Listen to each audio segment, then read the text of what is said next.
শ্বশুর আমাকে দেখেই দুধ খাওয়ার জিদ ধরতেন। আমারও খুব ইচ্ছা ছিল যে আমি আমার শ্বশুরকে দুধ খাওয়াব। একদিন আমার স্বামী দেববাড়িতে ছিলেন না, তাই আমি জালি নাইটি পরে আমার স্বামীর স্মৃতিতে ব্যাকুল হয়ে পড়েছিলাম। হ্যালো বন্ধুরা, আমার নাম পূজা এবং আমার স্বামীর নাম অবিনাশ, কিন্তু সবাই তাকে স্নেহে অমিত বলে ডাকে। আমরা চণ্ডীকার্তের বাসিন্দা। আজ আমি আমার জীবনের এমন একটি গল্প বলতে যাচ্ছি যা শুনে তোমাদের হুঁশ উড়ে যাবে। আমার বিয়ের মাত্র 5 দিন পেরিয়েছে। আমার শ্বশুর আমাকে ডাকলেন। আমার শ্বশুরবাড়িতে শুধু আমার শ্বশুরই থাকতেন, আর আমার স্বামী বিয়ের রাতেই বিশেষ করে বলেছিলেন যে তার বাবা খুব রাগে, তাকে কোনো বিষয় না বলবে না, নইলে তিনি রাগে পাগল হয়ে যান। 3 দিন ধরে আমি এটাই দেখছিলাম। যখনই তিনি আমার স্বামী অমিতকে ডাকতেন, আমার স্বামীর রং উড়ে যেত, তিনি একদম ঘাবড়ে যেতেন এবং দ্রুত ঘর থেকে বেরিয়ে যেতেন। আমার স্বামীর এই অবস্থা দেখে আমার মনে শ্বশুরের প্রতি ভয় জন্মেছিল। তিনি সত্যিই রাগী ছিলেন। 4র্থ দিন সকালেই অমিত আমাকে বলল যে আজ আমরা বাইরে ঘুরতে যাব। আমি খুব খুশি ছিলাম, কিন্তু তখনই আমার শ্বশুর অমিতকে ডাকলেন, আর তিনি তৎক্ষণাৎ ঘর থেকে বেরিয়ে গেলেন। বাইরে থেকে আমার শ্বশুরের চিৎকার শোনা যাচ্ছিল। তিনি বলছিলেন, 3 দিন বিয়ের হাঙ্গামায় কেটে গেল, তোমার কি মনে আছে যে ফ্যাক্টরিতে তোমার না থাকায় কত ক্ষতি হচ্ছে, আর আজ তুমি আবার ছুটি নিয়ে বসে আছো? এখনই ফ্যাক্টরি পৌঁছে যাও, সব কর্মীদের ওপর নজর রাখো যাতে তারা ঠিকমতো কাজ করে। আমি তোমার বিয়ে এই জন্য করিনি যে তুমি ঘরেই বসে থাকবে, আর তোমার স্ত্রীকেও বলো যে সে রান্নাঘরের দায়িত্ব নেবে। এখানে তো আর কোনো মহিলা নেই যে তার নখর তুলবে। শুনে আমার খুব রাগ হয়েছিল। আমাদের বিয়ের মাত্র 3 দিন পেরিয়েছে, আর এই 3 দিনে আমিই নাস্তা বানিয়ে দিচ্ছিলাম। এর ওপর আমার শ্বশুর অনেক খুঁত ধরেছিলেন, কিন্তু আমি তামাকে স্নেহে বুঝিয়েছিলেন যে বাবার কথা খারাপ মনে করো না। 4 দিন ধরে আমি এই চিন্তায় ডুবেছিলাম যে শ্বশুরের মেজাজ কেন এমন, কিন্তু আজ আমার শ্বশুর যে হট্টগোল করলেন তাতে আমি খুব ভয় পেয়ে গেলাম। অমিত যখন ঘরে ঢুকলেন তার মুখ মলিন ছিল। তিনি বললেন, আমি ক্ষমা চাইছি, আমাকে যেতে হবে গো। আমি বললাম, কোনো সমস্যা নেই, কাজ আগে, আমরা পরে বাইরে যাব গো। আমি কোনো আপত্তি করিনি। অমিত তার ফ্যাক্টরিতে চলে গেলেন। আমি রান্নাঘরে এসে অনিচ্ছায় বাসন ধোয়া শুরু করলাম। বিয়ের 4র্থ দিনেই আমাকে খাবার বানাতে হলো এবং বাড়ির সব কাজ করতে হলো। আমার শ্বশুরজিকে বিদায় দিয়েছিলেন, বলেছিলেন যে এখন বউ এসে গেছে, সেই সব পরিষ্কার করবে। আমি পুরো বাড়ি পরিষ্কার করলাম এবং ক্লান্ত হয়ে এখন আমি আমার ঘরে বিশ্রাম নিতে যাচ্ছিলাম। তখন আমার শ্বশুর আমাকে ডাকলেন। তিনি তার ঘরে বসেছিলেন। আমি মাথায় ভালো করে দোপাট্টা দিয়েছিলাম, কিন্তু দোপাট্টাটা রেশমি ছিল। তাই যখন আমি শ্বশুরের ঘরে ঢুকলাম, আমি জিজ্ঞাসা করলাম, জি বাবা, আপনি কিছু চেয়েছিলেন? তিনি আমাকে মাথা থেকে পা পর্যন্ত খুব গভীরভাবে দেখলেন। তারপর খুব অদ্ভুতভাবে তার শুকনো ঠোঁটে জিভ বুলিয়ে বললেন, দুধ, দুধ খাবো। খেয়ে? এটা শুনে আমার প্রথমে আমার দোপাট্টার কথা মনে পড়ল, কারণ আমার বুক থেকে দোপাট্টা সরে গিয়েছিল। আমি তাড়াতাড়ি দোপাট্টা ঠিক করে ঘর থেকে বেরিয়ে এলাম। আমার শ্বশুরের এই আচরণ আমার কাছে অদ্ভুত লাগল। শ্বশুর তো বাবার সমান, আর বাবা কখনো মেয়েদের মাথা থেকে পা পর্যন্ত এভাবে দেখেন না। আমি তাড়াতাড়ি রান্নাঘরে চলে এলাম। আমার দিল জোরে জোরে কাঁপছিল। আমি খুব অদ্ভুত বোধ করছিলাম। আমি ফ্রিজ খুলে দুধের গ্লাস ভরে দোপাট্টা ভালো করে জড়িয়ে শ্বশুরের ঘরে গেলাম। সাইড টেবিলে দুধের গ্লাস রাখলাম। এর আগে আমি ঘর থেকে বেরিয়ে যাচ্ছিলাম।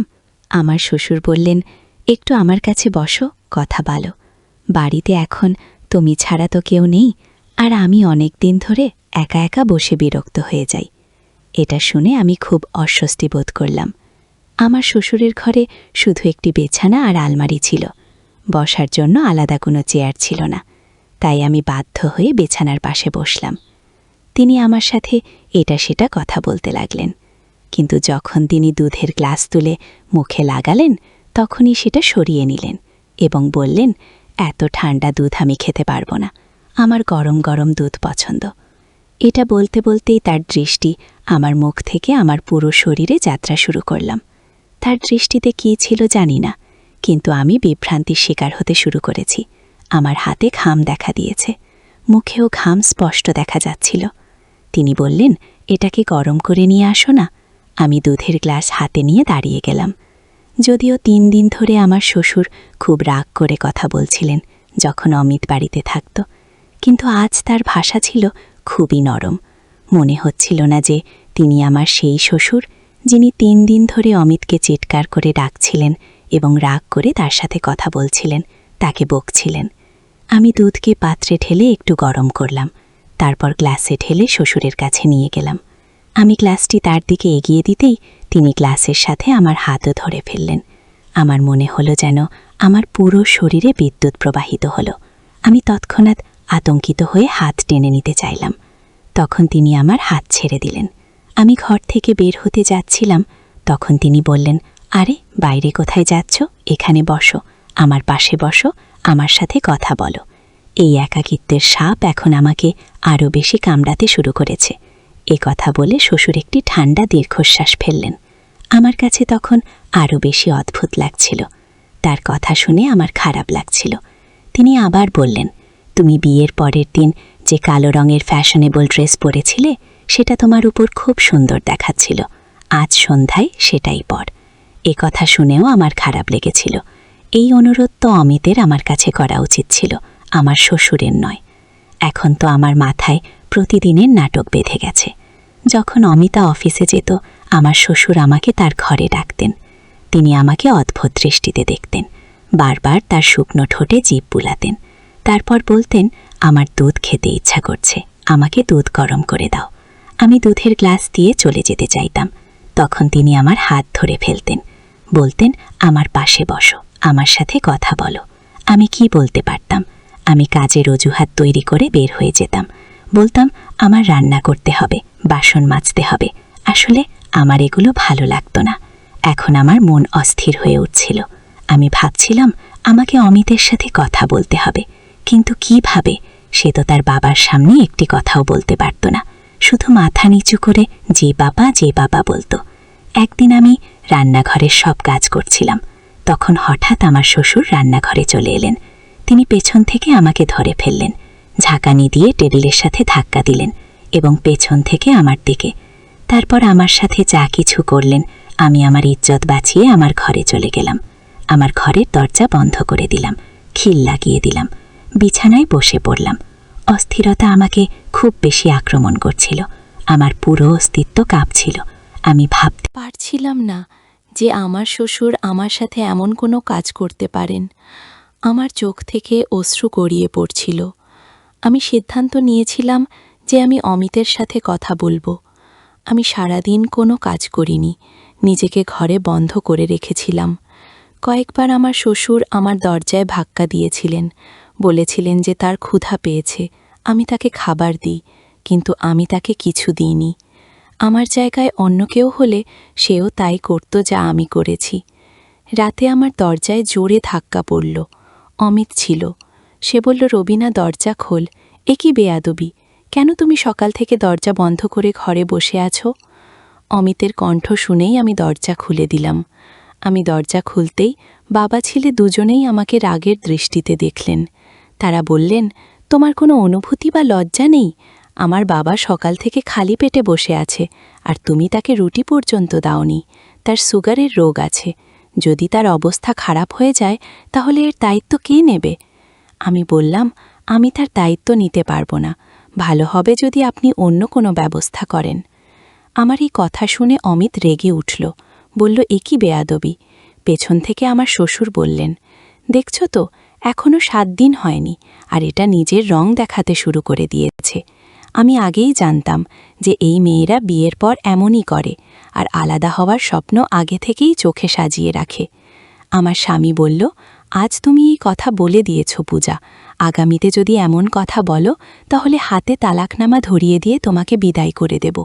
এ কথা শুনে আমার রক্ত শুকিয়ে গেল। আমার বাবা আগে থেকেই 7 মেয়ের বাবা ছিলেন, আর তিনি একজন ভদ্র মানুষ ছিলেন। খুব কষ্ট করে 10 জোগাড় করে একে একে মেয়েদের বিয়ে দিচ্ছিলেন। আমার মাও আমাকে বিদায় দেওয়ার সময় বলে দিয়েছিলেন, কখনো ঝগড়া করে আমাদের বাড়িতে ফিরে আসিস না, স্বামী ও শ্বশুরের সব কথা মানিস, আর নিজের ঘর গুছিয়ে নেওয়ার চেষ্টা করিস। কিন্তু আমার শ্বশুর যা চাইছিলেন তা আমি করতে পারতাম না। তার আচরণ ও অকারণ গুস্তাখি দিন দিন বাড়ছিল, ও সেই সময় অমিত প্রচণ্ড রেগেছিল। আমি যদি বলতাম, নিশ্চিতই আমাকে মিথ্যাবাদী বলে দিত। আমি কোনো উত্তর না দিয়ে বিছানায় গিয়ে বসলাম। আমার শ্বশুর বললেন, অমিত, একে শেষবারের মতো বুঝিয়ে দাও, এর মাথা ঠিক করে দাও, নইলে আমি এর মায়ের সাথে কথা বলবো, এর বাবাকে বলবো, তোমার মেয়েকে সামলে নাও। এ বলে তিনি রেগে সেখান থেকে চলে গেলেন। আমি আমার শ্বশুরের দিকে রাগ ভরা দৃষ্টিতে তাকালাম। অমিত বলল, তোমার সমস্যা কি? তোমার মাথায় কি এক শূন্য সদস্যের বোঝা যে তুমি সামলাতে পারছো না? আমার তো শুধু একজন বাবা আছে, কোনো মা, বোন বা ভাই নেই। এমন জীবন পেলে মেয়েরা কামনা করে যেখানে তাদের মাথায় কোনো দায়িত্ব না থাকে। আমি বললাম, কাশ আমার শাশুড়ি ও ননদ থাকতেন, তাহলে আজ আমি যে অবস্থার মধ্য দিয়ে যাচ্ছি তা হতো না। আমার কথা শুনে সে রেগে তাকালো, বলল, এমন কি সমস্যা তৈরি করেছ তুমি? আমার বাবা তোমার মাথায় শুধু দুবেলা রুটি দিতে বলে, সেটাও তোমার কাছে বোঝা মনে হচ্ছে। দেখো, আমাদের বাড়িতে ঝগড়া ফ্যাসাদ করা হয় না। অফিস থেকে ক্লান্ত হয়ে ফিরি, এসেই এসব দেখতে পারি না। আমাকে শান্তি চাই, আমি বিয়ে করেছি শান্তি পেতে, ঝগড়া ফ্যাসাদ দেখতে নয়। আমি বললাম, অমিত, তুমি তোমার বাবার বিয়ে দিয়ে দাও। এ কথা বলতেই অমিত আমার মুখে জোরে এক চড় মারল, বলল, লজ্জা হয় না তোমার এমন কথা বলতে? এটা বাবার বিয়ের বয়স? আমার বাবার দুটি রুটি কি তোমার জন্য এত বোঝা হয়ে গেছে যে সেটা বানাতেও কষ্ট হচ্ছে?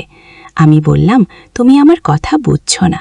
সে বলল, এটা কি এমন কথা যা আমি বুঝব? এটা একেবারে বেকুবি কথা। আমার বাবার বয়স 6। 0 বছর কবরে পা। সে ডায়াবেটিস ও ব্লাড প্রেশারের রোগী। আর তুমি চাইছো এই বয়সে আমার বাবা আরেক নারীর দায়িত্ব নিক? এখন আমি তাদের কি বলবো যে তাদের বাবাই তার পুত্রবধূর দিকে নজর রাখছে? আমি বললাম, আপনি বিয়ে করে দিন, আমি আপনার বাবা ও মা দুজনকেই সামলাব।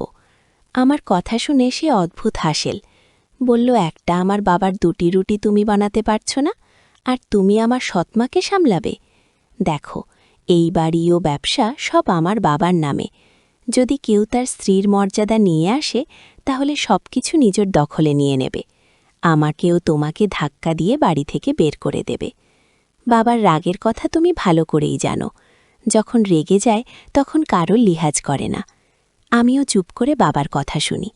এবার থেকে বাবার বিয়ের নাম নিও না, এ বলে সে ঘর থেকে বেরিয়ে গেল। এখন আমি ভাবনায় পড়ে গেলাম, আমার কি করা উচিত।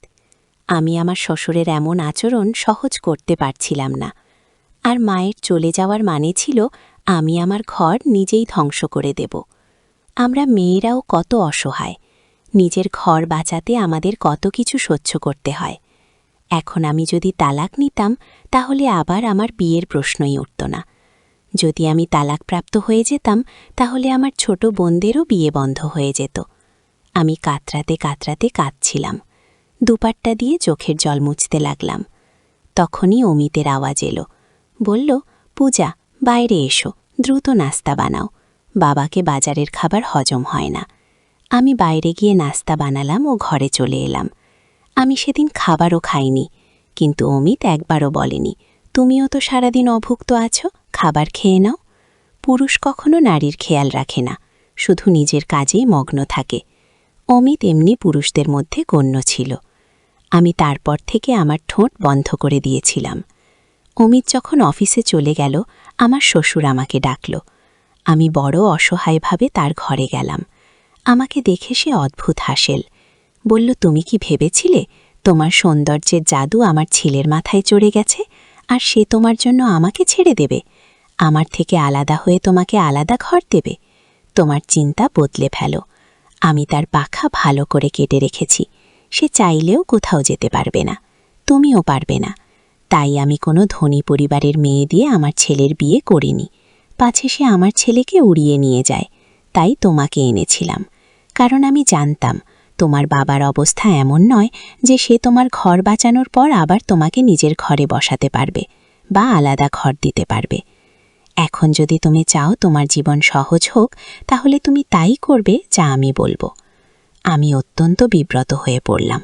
সে বলল, যাও, গরম দুধ নিয়ে এসো। এই শব্দগুলো আমার ভেতরে আগুন জ্বালিয়ে দিল। আমার মন চাইত যে আমি নিজেকে শেষ করে দিই।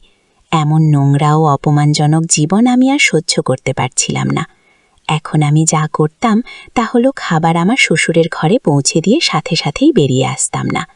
না তার কাছে বসতাম না কথা বলতাম। বেশিরভাগ সময় আমি আমার ঘরেই কাটিয়ে দিতাম। একদিন তো সীমা ছাড়িয়ে গেল। আমার শ্বশুর অমিতেরও কোনো পরোয়া করলেন না। রাতে খাবার খাওয়ার সময় আমার শ্বশুরের অনুরোধে আমি বিরিয়ানি বানিয়েছিলাম। বিরিয়ানি খুব ভালো হয়েছিল। খেতে খেতে তিনি বললেন, আজ তো বউ আমার মন খুশি করে দিয়েছে, খুব মজার খাবার বানিয়েছে। অমিতে কথা শুনে হাসতে লাগলো, আমাকে গভীর দৃষ্টিতে দেখতে লাগলো, কিন্তু আমার খুশি হয়নি। তারপর আমার শ্বশুর পকেট থেকে, পালন করছি, এটা আমার দরকার নেই, গিয়ে